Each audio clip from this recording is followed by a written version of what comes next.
Welcome to the Bougie Black Brother Network.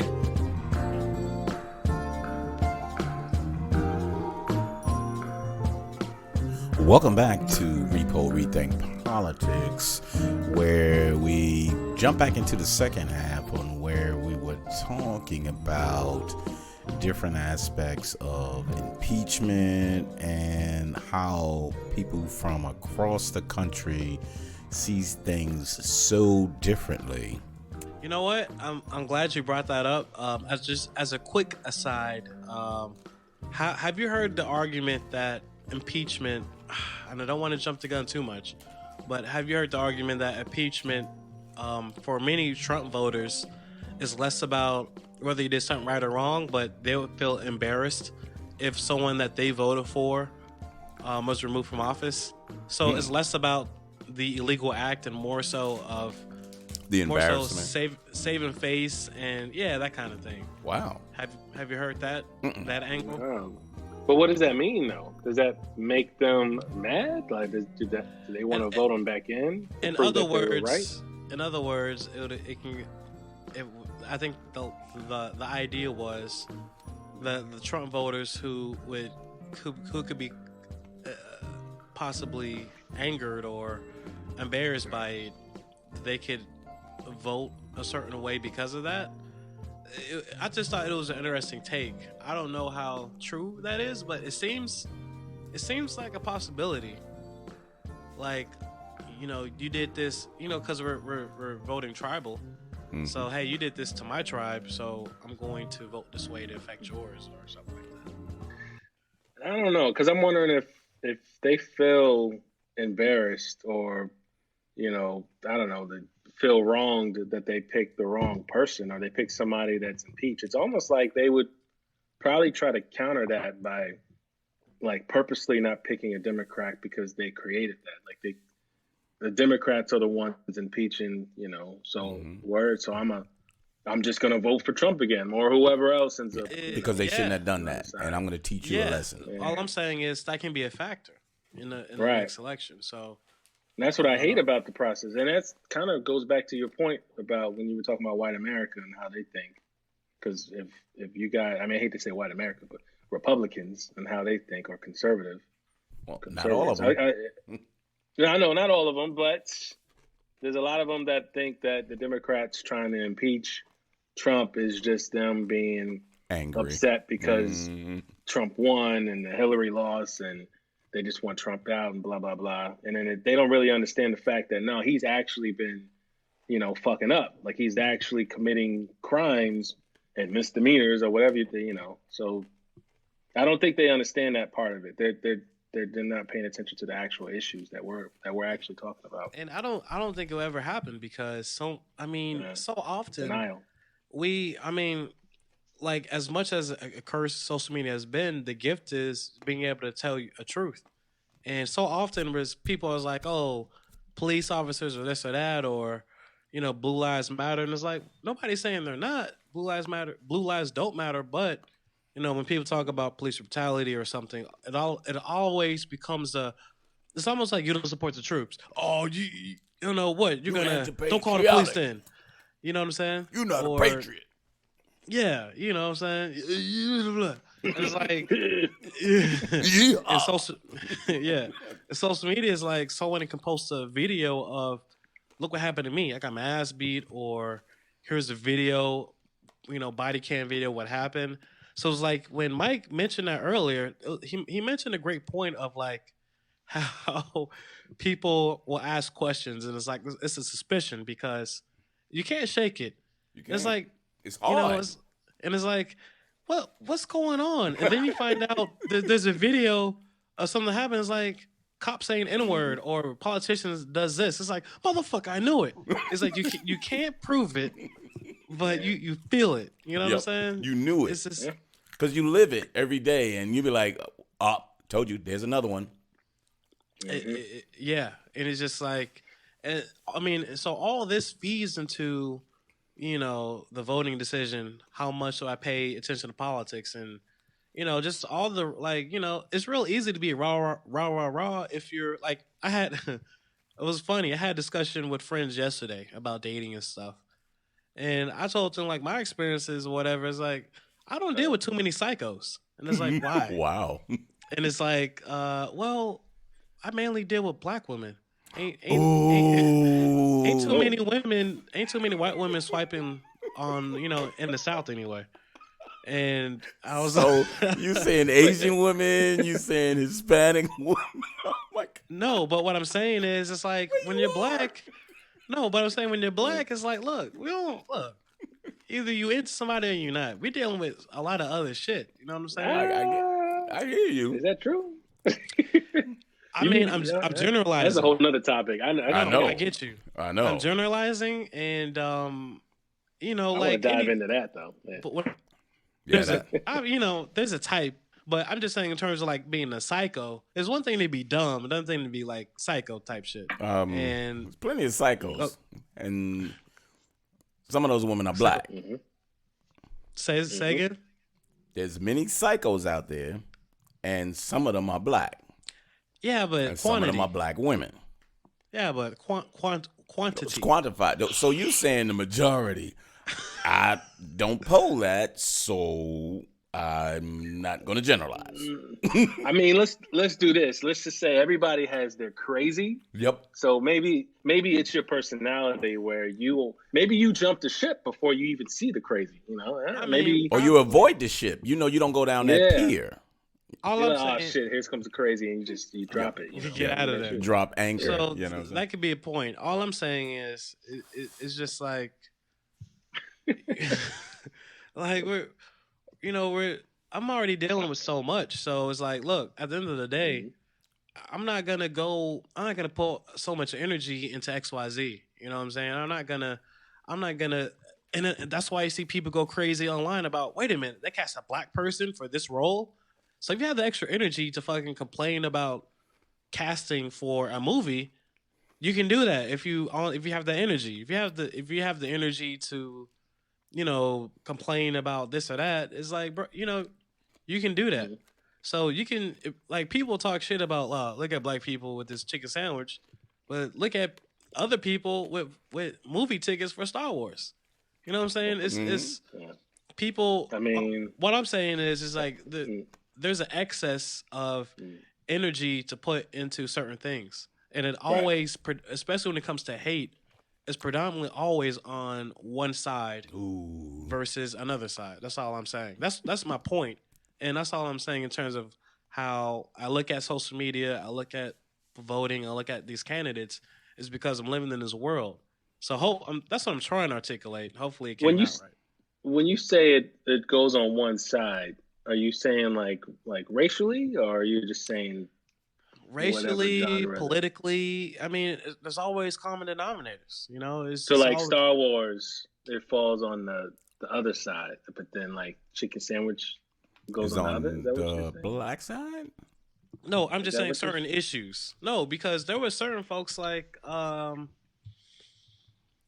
the chicken sandwich thing was funny because I know you was on Twitter, so there was folks on both sides like, oh yeah, man, I can't believe, man, look at us, look at yeah. So no, you're right. So that was because you know what I'm saying, but then people within the same community was like, bro, are you serious? Like look at, we just can't have a little fun for a sandwich. So it was just kind of an interesting, small debate, like big picture.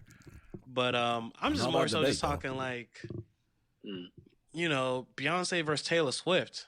That whole thing that always has undertones in it. And of course the political issues. It's always comes down to a certain kind of thing where it's just. But isn't it okay? But the world is built that way. Yeah, I feel like all right. Let me bring in a real world scenario. All right, so. Damn, what's that quarterback? What's that? I hate to do sports right now, but no. It was recent. The defensive guy banged his helmet on another quarterback. Jason Garrett, Mason Rudolph. Mason Rudolph. I forget the guy that did it though. Was it Garrett? Jared? No. I should have. Yeah, Yeah, it was I forget the Garrett. name. He played for the Brown. No, okay. Well, something Garrett, Mason Garrett. Okay, we're Yeah, looking keep at going. All right. So, all right. So the NFL player, the guy, the quarterback, Mason Rudolph. He gets sacked or he gets hit by the defensive player. The defensive guy's like wilding out. Or the quarterback starts wilding out trying to pull off his helmet. Then you have the defensive guy. Reacting like, yo, you trying to pull off my helmet? All right, I'm gonna pull off your helmet. And then there's a moment where the white quarterback, Mason Rudolph, starts yelling at the black the defensive guy, and you can't hear a thing at all. But all the black people watching are kind of like, something just happened, because then the black dude swings his helmet and bangs it on Mason Rudolph's head, and I'm pretty sure we all know what just happened. What the word has been said. We all know. And then when that whole thing came out, I don't know about you guys, but I'm like thinking like, oh, he definitely said something. So I'm sitting there waiting for something to come out, but then nothing ever came out. But that's a whole nother topic. But that moment right there where you have the white quarterback, who, by the way, Mason Rudolph is like a huge Trump supporter. He's just like Big Ben. Right. You know what I mean? In that department. And then you got the black dude that, by the way, disappears and doesn't say anything. And, looking like a thug, which everybody's calling him, because he obviously throws a helmet and hits it on the dude's head. So he has to be that right there was Myles Garrett. Myles Garrett, that's what it was. Yeah. Yeah. Myles Garrett, that never really got in trouble like that. Like he's I don't know if he's a decent dude, but you never hear anything. Mm-hmm. That's a situation where that's a divided, a controversy where it comes out later that he actually does end up saying a racial slur. But that's kind of what you're trying to say, right? Where you have a scenario where you obviously know what one person thinks, a group of people think, and then you have a whole nother, group of people that think another thing. And then, but it's that racial undertone. When you try to have these conversations, oh, he's a thug. You shouldn't try to blah, blah, blah, blah, blah. It's kind of like what's the discourse? How can you have a conversation? Because I don't want to sound like Chris Rock, but he was like, it's the media. You can't always blame the media, but you can also blame the environment that you in. Because half of the time, if you distrust a certain race that comes into your community, doesn't matter what they do, there's a certain amount of distrust that you're going to have.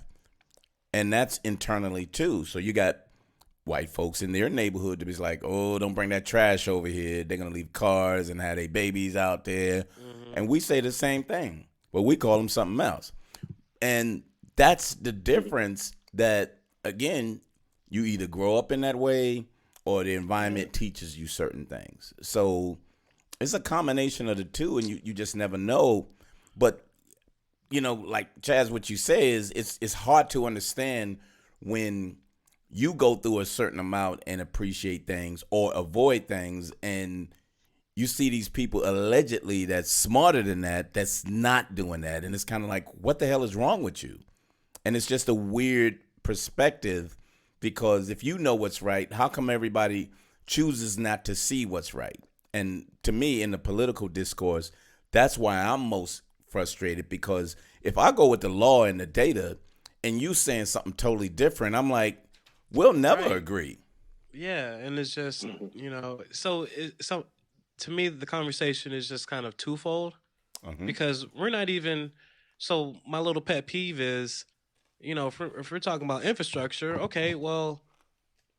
get in the weeds. Are you going to do bonds? Are you, how are you going to do the budget to fix bridges and shit?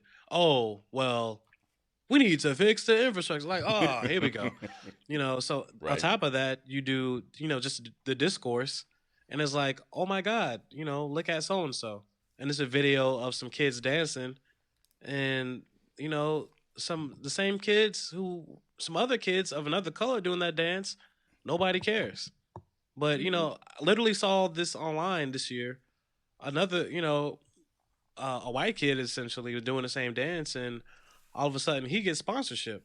I was like, wait, we've been doing that same dance. You're saying, what about these kids? And that's kind of the reason I keep, I'm driving this home is because of earlier when you're talking about generalization is, I don't know.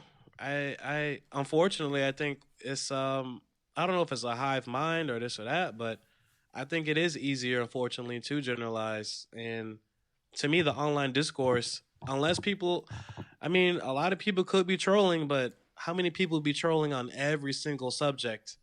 You know what I'm saying? Like, not many, all the time. Mm-hmm. So that's the same reason. That's why I keep, I'm driving this home and coming up with these different examples. So when you talk about, okay, well, can you generalize a group of people? And yes or no, percentage wise, probability wise, if you can, how does that impact? How will that impact the voting? Yeah. Which goes back to the other point of, well, so Buttigieg and Biden and all that, how are those people good for me? And it's like, I don't know. Yeah, I take my chances with Bernie, man. So, I mean, the thing is, you're not the only one that's thinking that way. I mean, again, these polls aren't, a big major. They take 1,000 to like 10,000 and say they represent a bigger generalized number. Mm-hmm. So no, right, and there's a margin of error between 5% and 7%. So looking at Biden at the top, I don't look at it that well. But I wanted to ask you one thing because I think it happened 2 days ago or the other day. But Biden was at a rally and this man was talking about his son, and he jumped up and said, you a liar, you a damn lie. And challenged the dude and say, I don't care, you look too old to vote for me anyway. And he was going in on this dude. Wait, what? Biden? Biden. Wait, yeah. But see, that's the Biden tour? we're used to. You see what I'm saying? The No Malarkey tour? The what? Isn't he on the No Malarkey tour? He is. He is on the No Malarkey. No, this dude went in, and they was showing the excerpts, and he walked up on that dude like, "Go ahead and jump," like he was ready to hit him.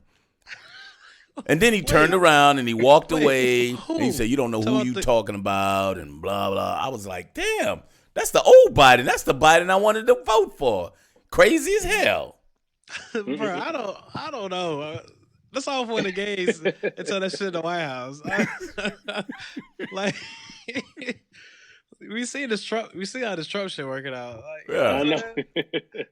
So if Biden does that, but can put his words together, like he just needs to be cool with it. But he be fucking up. Like that might be too much to ask. So he ain't gonna be cool with it. I think if he does this is who we know who he is. He's gonna talk. He's gonna talk everything. But you jump bad, he's just gonna say any goddamn thing.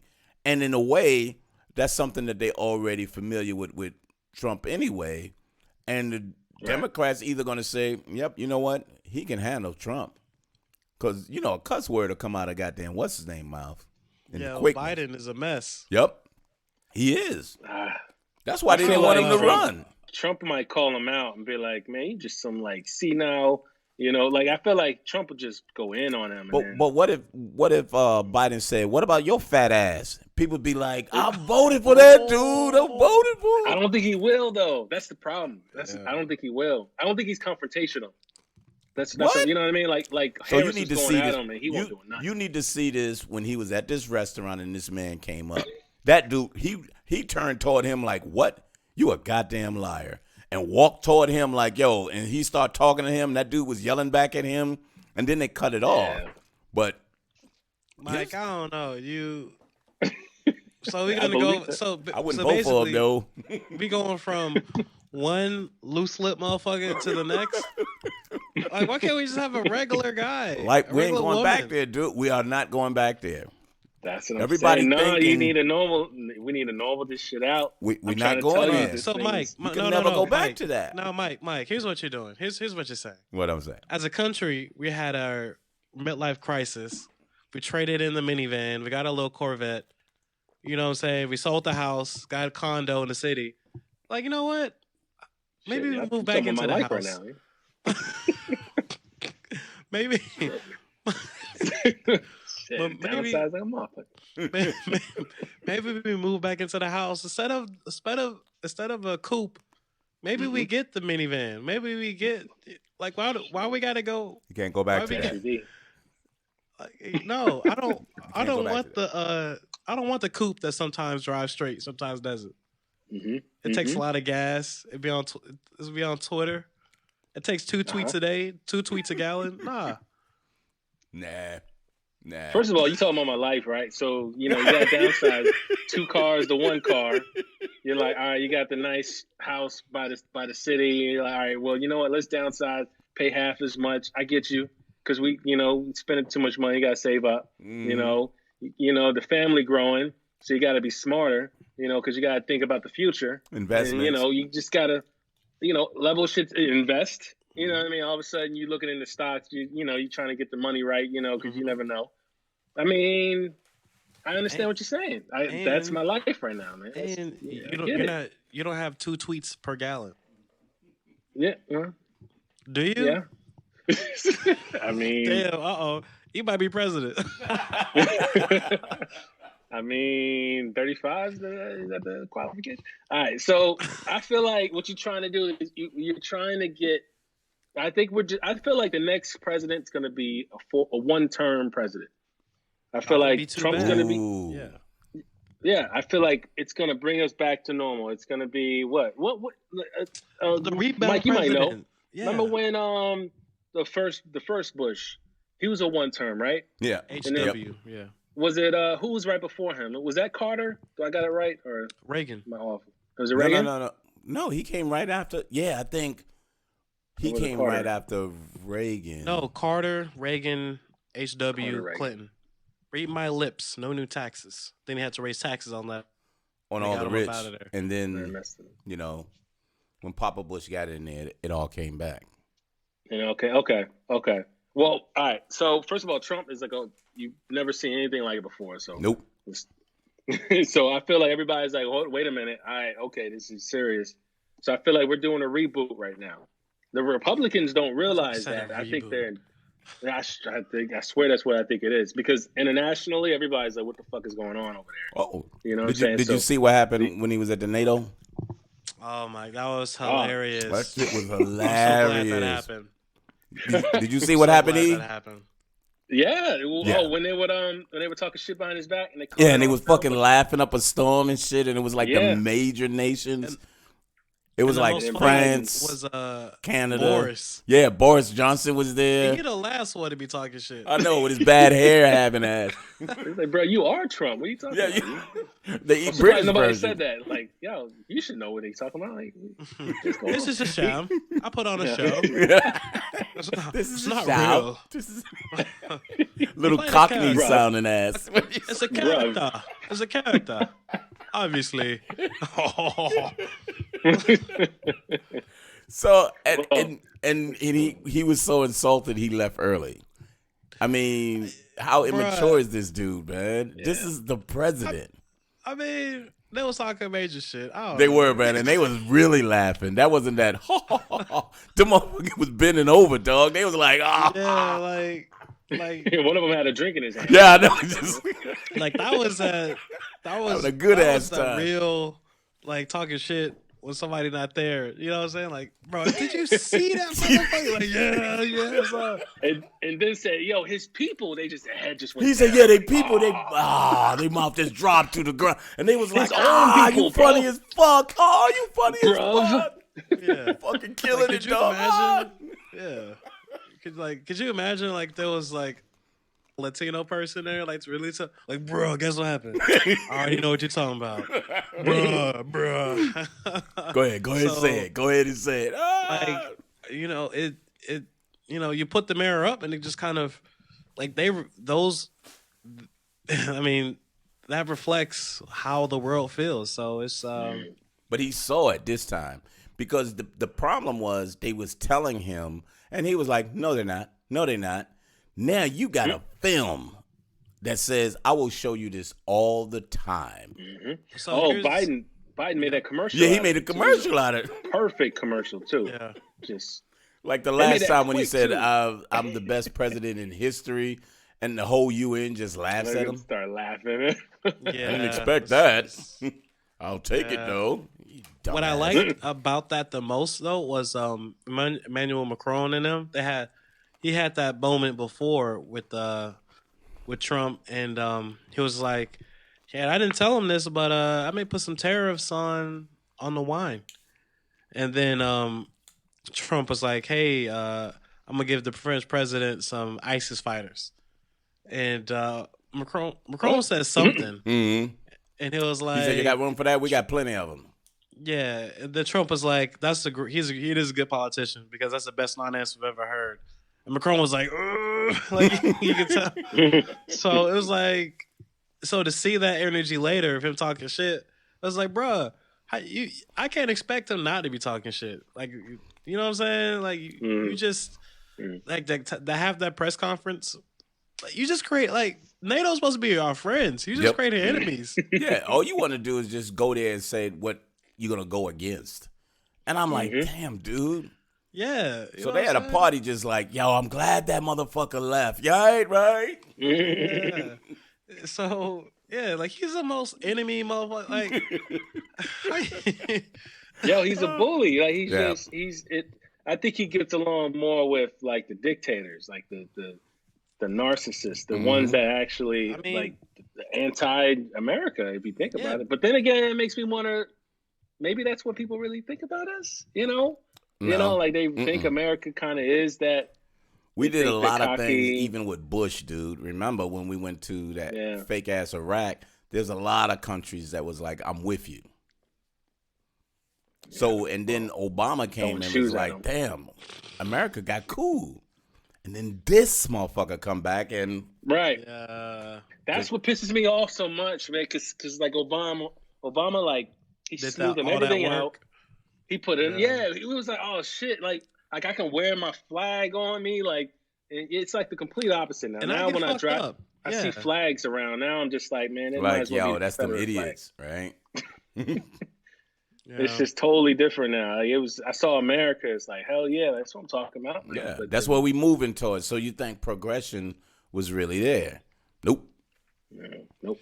Yeah, but you know the new campaign, right? Keep America great again. Oh, keep America great. Oh yeah. Mm-hmm. Yeah. So keep it the way it is. And that's my whole point about the whole like, what the fuck did he really do? So you want to make America? So what the fuck did you do to make America great? And then how the fuck you gonna keep it? That's the question. You know what I'm saying? Like, motherfuckers get a house, proverbially speaking, throw some paint on there. You know what I'm saying? Mow the grass. Oh, we did it. Like, what? The grass always grows, man. What are you talking about? Yeah, it's just you didn't do anything, but in certain people's eyes, he did though. But Mike, you made that point. It's like, and maybe this is the new age of journalism. What's the narrative? What's the fact check narrative? What's the when people say like how? I mean, should the media even say anything about it? Like, I feel like if someone is going to have the campaign slogan of "Keep America Great Again," okay, well, hey, what does that mean? We're going to talk to the campaign manager. Blah blah blah. Here's what it is to make America great. Here's how we keep it great. So talk about the record. Like we're not even. But why should you though? So why should they not, shoot out false narratives when that's all they've been doing prior to actually getting into the executive branch? If you just keep doing shit and then people get tired of fighting you on your bullshit, then eventually it'll work and you just be able to throw out bullshit without any resistance. And that's what's happening. Yeah, they got the IG report today. Let me give you an example. They got the IG report today, and it showed clearly that they appointed them. No, there was no bias in this. There was no one that was spying on you. Barr says, man, I don't think it's clear enough. So we're going to do another investigation. And all of the Republicans and Trump are saying, look, see, I told you what they did was a shame, spying on people. I told you they were spying on me. The report didn't say that. But guess who's going to believe it? Those who listen within that perspective. Right. Mm-hmm. That's the problem. That's the kind of America we live in.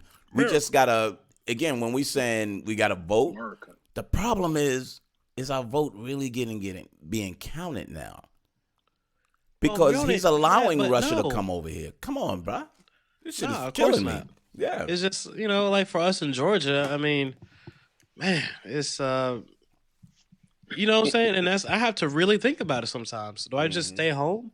Because a Republican is going to win here by a substantial amount of percentage points. So Stacey Abrams has done a lot of work. I mean, I basically vote just to count those stats, just to say, here's how much work we need to actually turn Georgia. Like, we've been talking about purple for for like 8 years now. Getting closer though. Yeah, and that's the only reason I vote. My shit is worthless. But here's what you got to do. Here's what you got to do for Georgia, all right? Because I'm gonna teach you what Virginia did. Okay. Y'all need to, because first of all, you're a blue dot. Y'all got any other cities outside of Atlanta that do anything? You know what I'm saying? Like that got black people. Like that got. We got plenty around. They just got to come out and vote.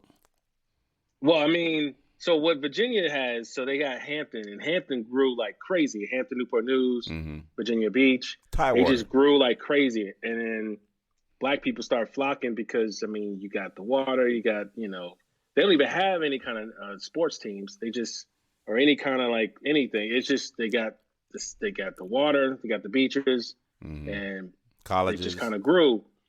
You got Richmond. That just, that's where a lot of black people in Richmond. You got Northern Virginia, and then you got your schools. All of that, yep. You're right. You got your schools, your UVA. That's blue, by the way. I know it's Charlottesville and everything. That's blue. You got Blacksburg. They got Virginia Tech. Virginia Tech is blue. Believe it or not, that's in the mountains. So I'm wondering what Georgia has. Is UGA or Georgia, is Athens, is it blue over there? Like, I'm just wondering about the schools out there. Turning Athens, blue. Not really. I mean, well, in terms of black population. Yeah, maybe it's growing. It's going west. Because I got here in 93, and that area of Gwinnett was nothing. So as people start going into there, you had the immigrants was coming here. So the Bosnians is up here. The Koreans are up here.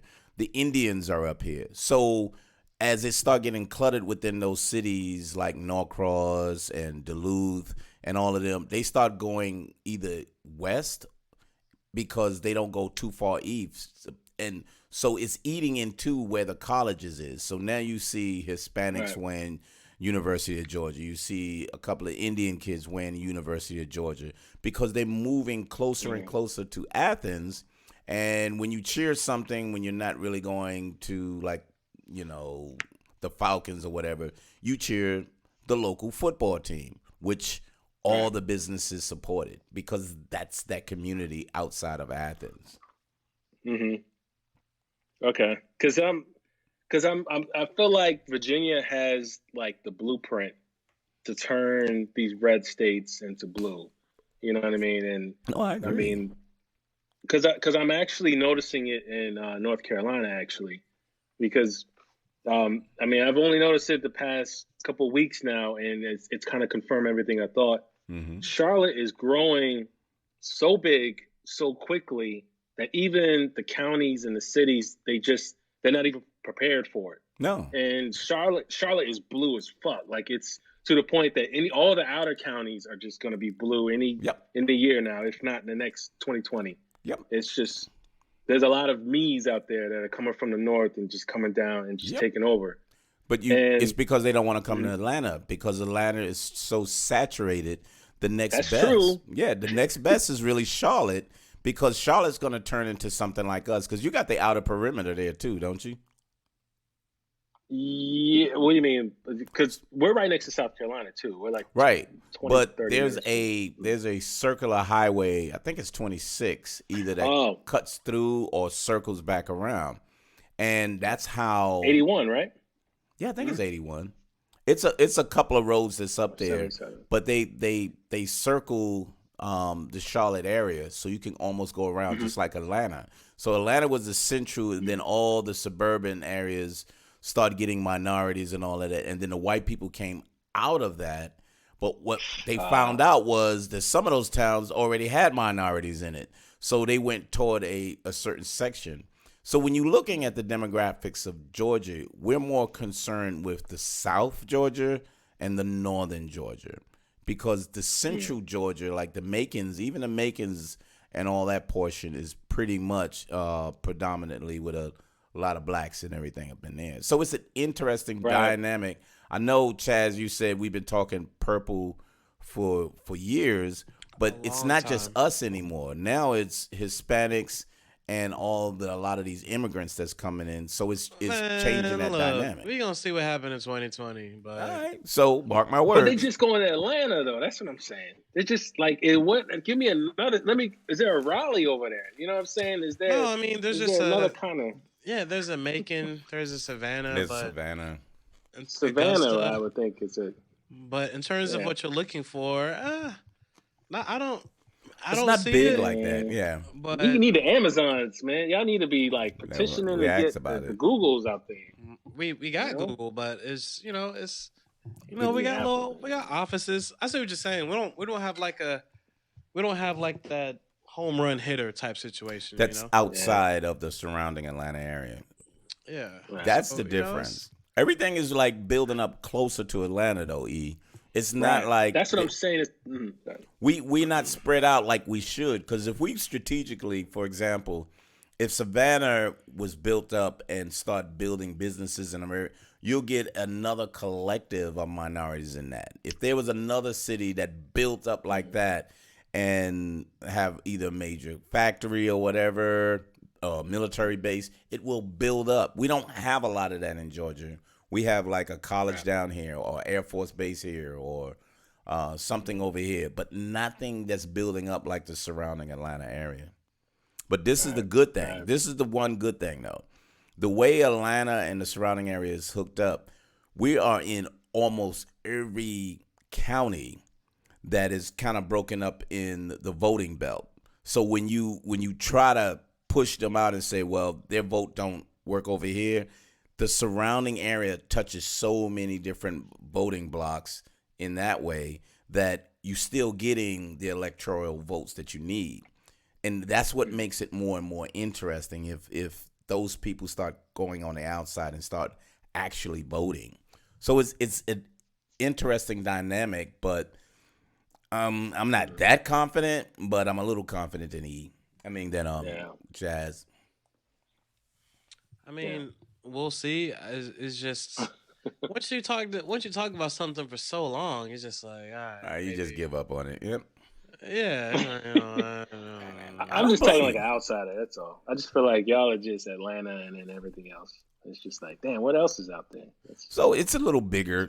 I mean, I can tell you, it's a little bigger than what Atlanta is, because you in certain pockets, you could do your thing in different pockets outside of Atlanta. People keep thinking these portions outside of Atlanta is Atlanta, but it's really not. It just makes Atlanta look a little bigger than what it really is. Atlanta's not that big. You just have so many cities that's around it that's touching that area, or Fulton County per se. The county is considered more Atlanta than the city of Atlanta. So interesting dynamic though with the voting area.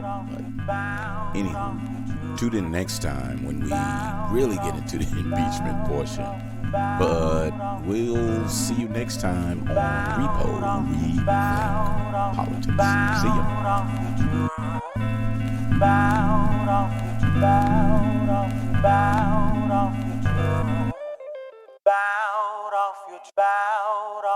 Bowed off your